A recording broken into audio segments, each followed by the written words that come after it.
42 jours après l'arrestation du spécial de Moïse Katumbi, Salomon Idi Kalonda de la Kinshasa par les services de sécurité, leur réaction ne cesse de pleuvoir.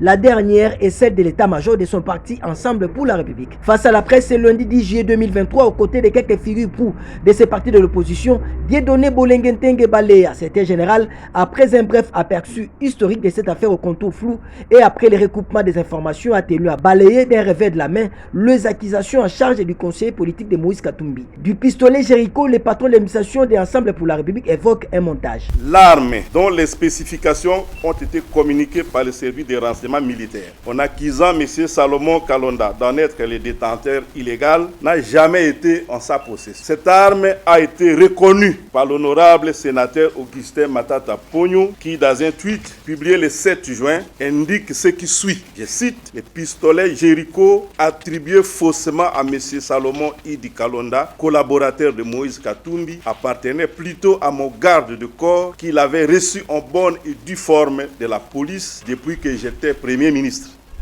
Cette arme a été perdue le 25 mai, le jour du sit-in. Que reste-t-il encore de cette accusation? Rien. De même pour l'accusation portant incitation des militaires à commettre les actes contraires à la discipline. Les 3 éléments PM assurant la sécurité de sa résidence à Lubumbashi y ont été affectés par leurs autorités hiérarchiques.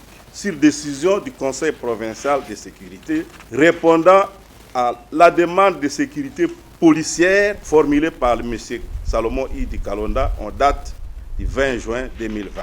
Ceux qui assurent la garde de la concession à GB, où se situe sa résidence de location, n'ont pas été recrutés par lui. De la charge portant atteinte à la sûreté de l'État pour mettre un Katanga à la tête du pays, Dieudonné Bolengentenge s'étonne. Sans armes ni munitions trouvées en sa possession, sans une organisation quelconque, les renseignements militaires ont tenté de faire croire à l'opinion qu'il s'agissait d'un dossier qui toucherait à la sécurité publique. Un coup d'État d'un civil à main nue ou avec un pistolet qui n'a jamais détenu pour installer quelqu'un d'autre au pouvoir, en l'occurrence Katanga, probablement synonyme de Lucifer ou de quelque autre monstre.